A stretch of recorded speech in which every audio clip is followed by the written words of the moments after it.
Your mind isn't trained. That's the real problem. Not your job, not your relationship, not the traffic, the bills, or the chaos around you. Your mind runs unchecked, and you follow it straight into suffering. Most people wake up and instantly let their thoughts attack them. Regrets about yesterday, pressure about today, anxiety about tomorrow. They scroll, react, stress, repeat. They think life is hard, so stress is inevitable. But the Stoics understood something deeper. Life itself isn't the issue. Your mind's response to life is. Marcus Aurelius ruled an empire. Epictetus was born a slave. Seneca survived political betrayal and exile. Yet all three found calm inside chaos, not by controlling the world, but by training the mind.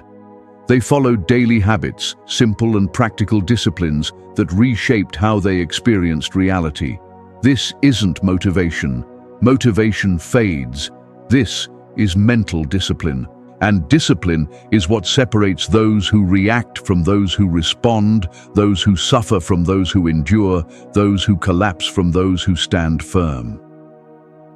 You're about to learn 6 Stoic habits practiced by ancient philosophers, arranged in ascending order of depth and power.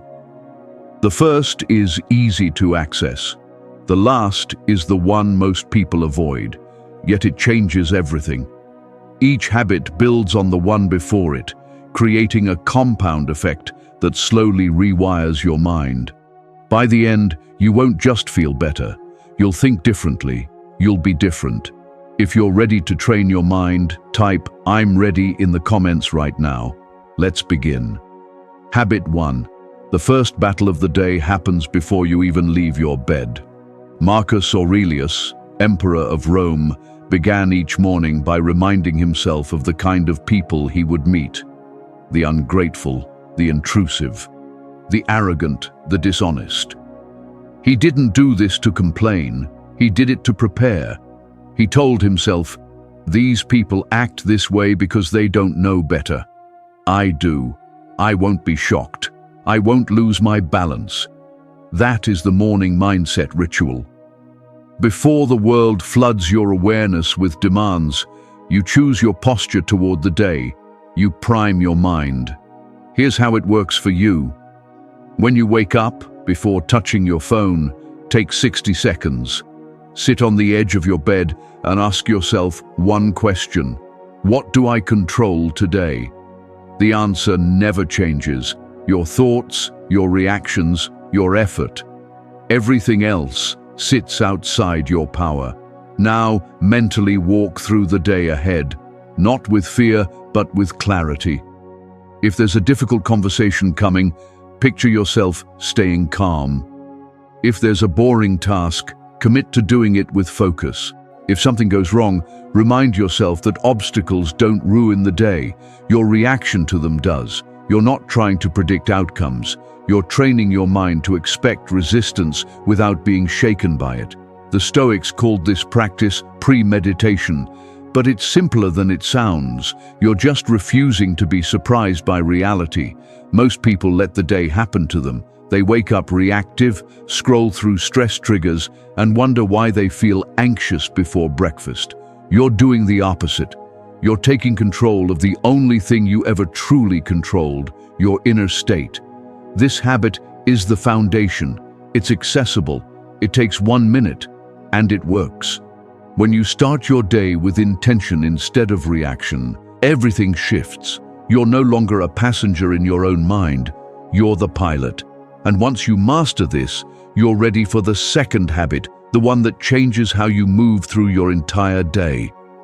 Habit 2. Between what happens to you and how you respond, there is a gap. Most people never notice it. They react instantly, anger to insult, anxiety to uncertainty, frustration to inconvenience. Stimulus hits, response follows, with no space in between. The Stoics saw that gap, and they widened it. Epictetus taught that we're not disturbed by events themselves, but by our judgments about those events. Someone cuts you off in traffic. The event is neutral. The judgment, That person disrespected me, my day is ruined, is what creates suffering. That judgment is what creates suffering. And here's the crucial part.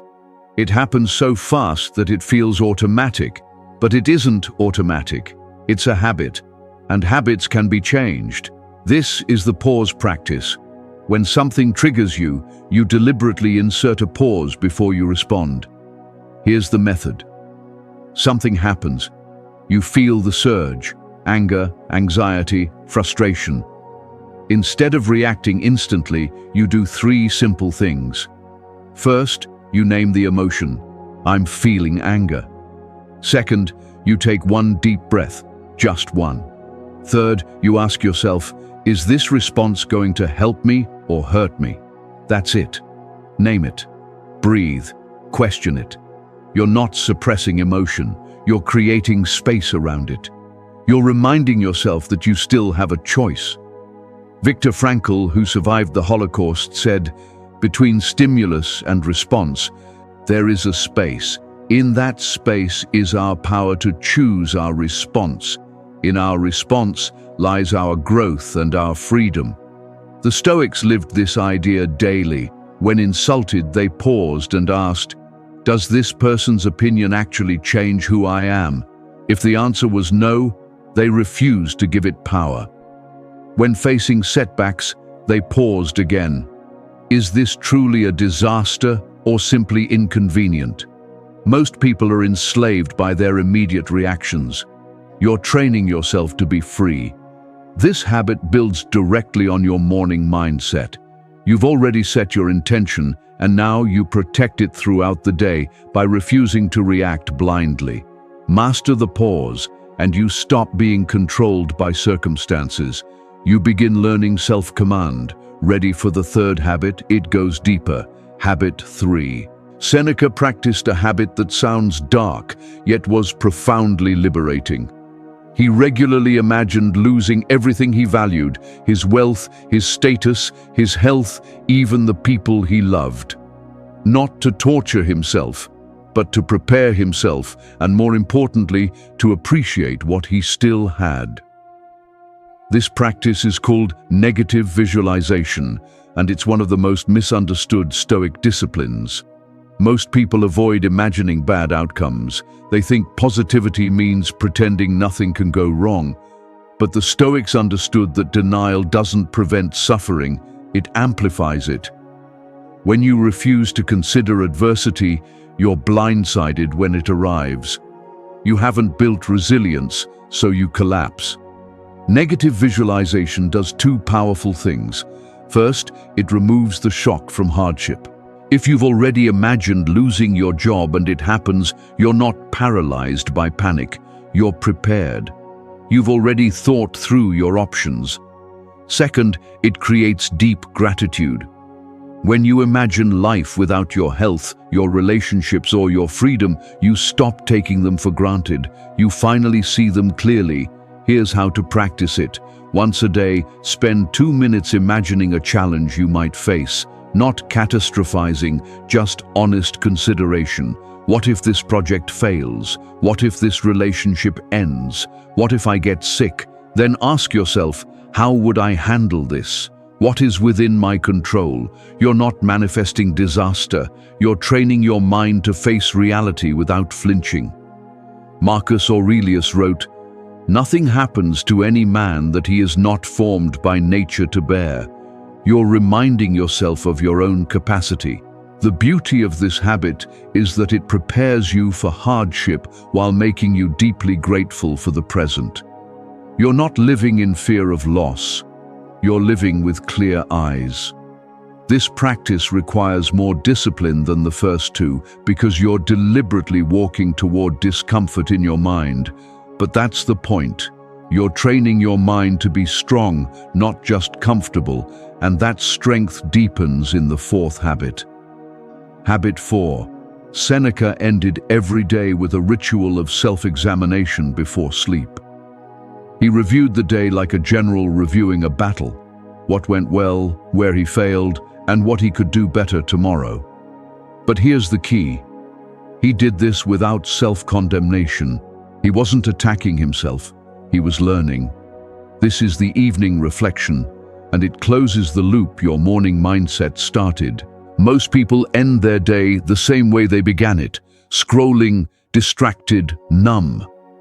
They carry unresolved stress into sleep, wake up still carrying it, and wonder why they feel exhausted. You're going to do something different. You're going to consciously process your day. Before bed, take 5 minutes. Sit somewhere quiet and ask yourself 3 questions. First, where did I respond well today? Maybe you stayed calm during conflict. Maybe you focused when you wanted to quit. Acknowledge it. This isn't arrogance. It's reinforcing discipline. Second, where did I react poorly? Maybe you snapped at someone. Maybe you avoided an important task. Name it clearly. No excuses, no justification, just honesty. Third, what will I do differently tomorrow? Not vague self-improvement, specific action. Tomorrow, when frustration rises, I'll use the pause practice. Tomorrow, I'll handle the hard task first. Marcus Aurelius called this the view from above, stepping outside yourself to see your behavior objectively. You are not your mistakes. You're the person learning from them. This habit requires honesty, and honesty is harder than most people think. It's easier to distract, avoid, or rationalize, but the Stoics knew growth only happens when you face yourself clearly. When you combine evening reflection with morning intention, you create a feedback loop. You set your direction in the morning, navigate through the day, and adjust at night. You're no longer drifting, you're steering. But the 5th habit demands even more. Habit 5. Seneca did something that looked strange to outsiders. Periodically, he slept on the floor, ate plain bread, and wore cheap clothing. He was wealthy. He didn't need to do this, which is exactly why he did it. He called it poverty training, and it was brilliant. He wasn't chasing moral superiority. He was eliminating fear. Most people are terrified of losing comfort, so they spend their lives protecting it. Seneca chose voluntary discomfort so that if hardship came, it wouldn't break him. He had already proven to himself that he could endure. This is voluntary discomfort, where mental discipline becomes physical. Your mind is shaped by what your body experiences. If you've never been cold, hungry, exhausted, or challenged, your mind stays fragile. When discomfort finally appears, you panic. But when you choose discomfort, you train your mind to remain calm under pressure. Modern versions look different, but the principle is identical. Take a cold shower, not because you enjoy it, but because you're teaching your mind that discomfort won't destroy you. Fast for a day. Skip a meal, feel hunger, and realize it's manageable. Exercise until it's hard. Sit in silence without your phone for 30 minutes. Sleep on the floor once a week. You're not punishing yourself. You're not punishing yourself. You're training yourself. The Stoics understood that comfort doesn't make you morally weak. It makes you mentally weak. When everything is easy, your tolerance for difficulty shrinks. You start depending on external conditions to feel okay inside. But when you regularly choose challenge, you build resilience. You prove to yourself again and again that you're stronger than you think. This habit is harder than the others. It demands action against immediate desire. That's why it's number 5. You needed the foundation of the first 4 just to attempt it. Practice it, and you become nearly unshakable because you've already faced discomfort on your own terms. That prepares you for the 6th habit, the one most people avoid, and the one that changes everything. Habit 6. Marcus Aurelius, the most powerful man in the world, kept a skull on his desk, not for decoration, for clarity. He reminded himself daily that he would die. You could leave life right now, he wrote. Let that determine what you do, say, and think. This is memento mori. remember that you will die. It's the Stoic practice most people avoid because it's uncomfortable, because it feels morbid, because pretending we have infinite time feels safer. But the Stoics knew the truth. Pretending you're immortal doesn't protect you from death. It just makes you waste your life. When you truly absorb that your time is limited, everything changes. That petty argument becomes meaningless. That long-held grudge looks absurd. That dream you keep postponing becomes urgent. Memento mori doesn't make you depressed, it makes you awake. Seneca said, "Let us prepare our minds as if we'd come to the very end of life.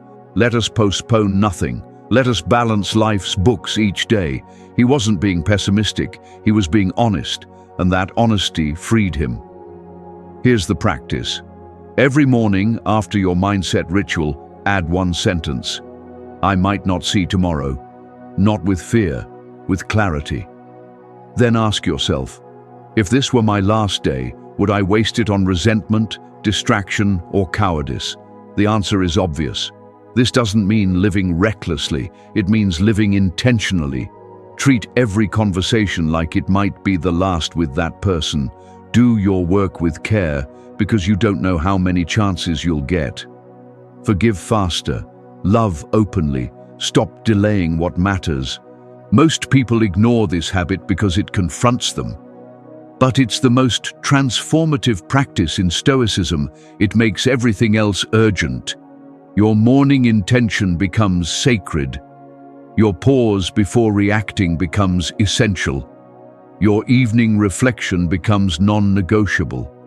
When you remember you will die, you stop wasting time acting like your suffering is permanent and your life is endless. You start living like you mean it. Here's what happens when you practice all 6 habits together. You wake up and set your intention before the world makes demands. As the day unfolds and something triggers you, you pause. You don't react. You respond. You've already visualized challenges, so when they arrive, you aren't shocked. You're prepared. In the evening, you reflect. You see where you succeeded and where you slipped. You adjust. You learn. Periodically, you choose discomfort, cold, hunger, physical strain, so your mind knows it can endure more than your emotions claim.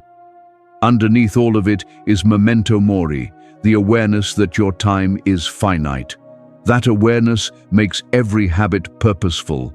These aren't isolated techniques, they're a system. Your morning ritual prepares you for the pause. The pause protects your intention. Evening reflection sharpens both.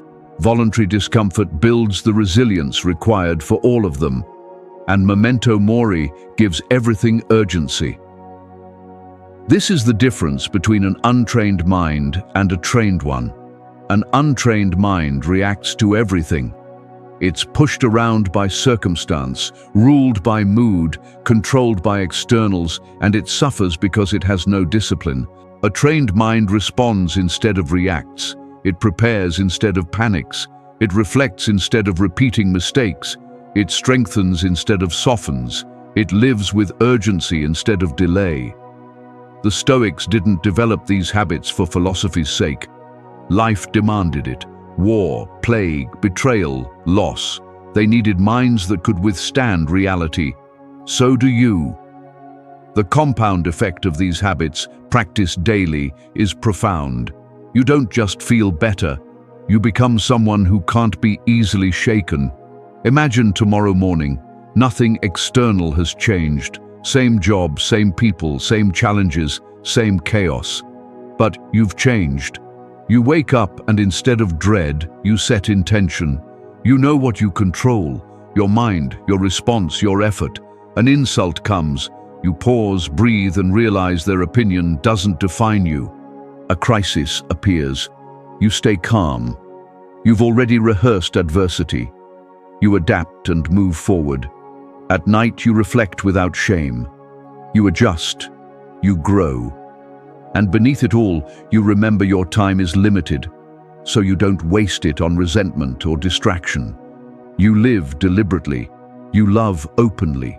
You work with purpose. This is the life the Stoics lived, not free from suffering, but free from being ruled by it. Epictetus, Seneca, and Marcus Aurelius faced the same human struggles you face: loss, fear, frustration, uncertainty. What set them apart wasn't perfection, it was trained minds. And a trained mind creates inner peace that external chaos can't touch.